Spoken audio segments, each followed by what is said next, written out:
In today's video, we're going to talk about how one word can change your life and the lives of your students. All right, let's go. If you're looking for more videos to get kids excited about reading, writing, and creating, click that subscribe button down below. If you click the little bell icon, then you'll get an email each time I post a new video. The last several years on Twitter, I have seen people at the beginning of the year picking one word, and they're picking this one word to live by, to focus on, to help it shape the year that they're going to have. And it seems like they've found that that is much more effective than picking a resolution, just focusing on one thing that can change their life. And if you Google one word to change your life, the book will come up and all kinds of different resources will come up. But I want to talk about how that one word mantra is helping my students. The night before we came back from winter break, we got an email from our principal to all the teachers talking about how she was going to pick one word this year. And I hadn't really thought about it, but she went on and talked to us in that email about how she wanted to do a better job of focusing. She wanted to do a better job of being present in the moment. If she was at dinner at her parents' house, she wanted to make sure that that was where she was. She wasn't checking email. She wasn't responding to that. But she was right there with them in that moment. And she talked about how when she was in a meeting at school, that she wanted to make sure that she was fully in that meeting with all the craziness going on. You can imagine that it's very hard for a principal to always be in that moment. So she was going to focus in on that. And that got me to thinking, like, what word would I live by? And then I started thinking, well, how would this affect my students? And could they pick one word? It seems like resolutions for kids are something that they do the first day and then they just kind of fly by and they don't ever think about it again. So I got to thinking and I really thought, like, let's try it. Let's try it when we come back. So I asked Ms. Haney if she could come in and talk to my students about her one word and why she picked that. And she did. And she came in Monday morning and the kids were super excited to see her. And she talked about how she struggles with focus and how it's something that she knows will help make her a better person and how she's tried resolutions before and they never work. But she felt like picking one word and picking one thing to work on, something like focus, is something that she could do. And she gave them examples of how she's been unfocused in the past and talked about how with this goal, if she does make a mistake, if there's a time where she's not focused, it doesn't end it and it's not over.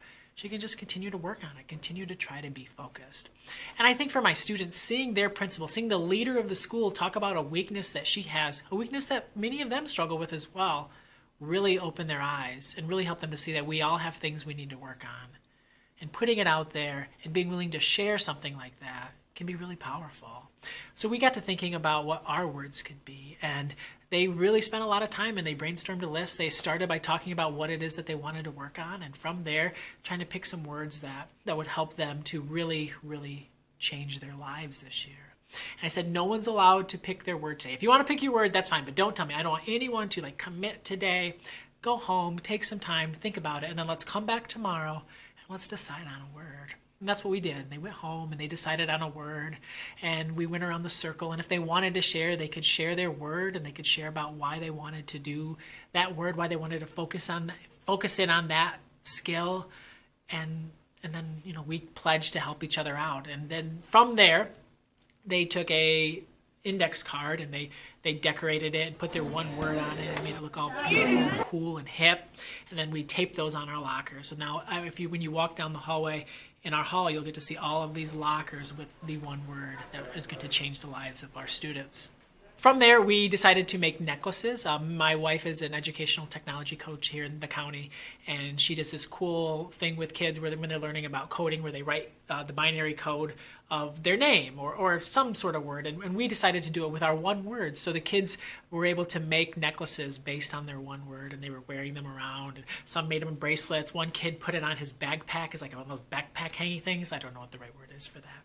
But I just loved seeing them. And I loved, through all of this process, the conversations that were going on about being more focused, about having more stamina, about being motivated. The conversations that my kids were having in 5th grade and how they all want to get better. Like, what more can we ask than kids who want to better themselves? Because if we have kids that are doing things to make themselves better, they're going to change the world. They're going to be amazing. The world is going to be a better place.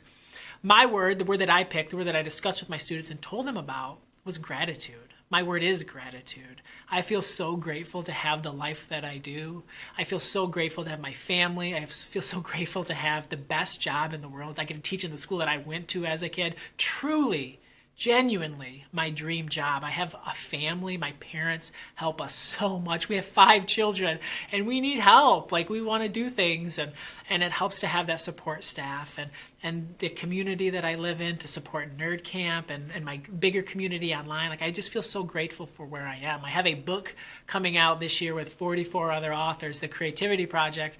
And it's just like so many people went into making this. So many people gave up so much of their time and their energy and their talents to make this book what it is. And I just feel so grateful. So I want to spend 2018 showing my gratitude and not asking for things, but just trying to give and give and give and try to give more to others than they give to me. I know it's going to be hard because I live such an amazing life and I feel so blessed to live that life. My word is gratitude. I would love to know what your word is. If you're thinking of picking a word, or if you picked a word, or if you were to pick a word, what word would you pick? If you'd leave that in the comments below, I'd love to know about your journey this year to make yourself even more awesome. Thank you so much for watching. It means the world to me. If I can help you in any way, send me an email, colbysharp@gmail.com. I would love to learn and grow with you. Thank you so much for watching. Have an awesome day and happy reading.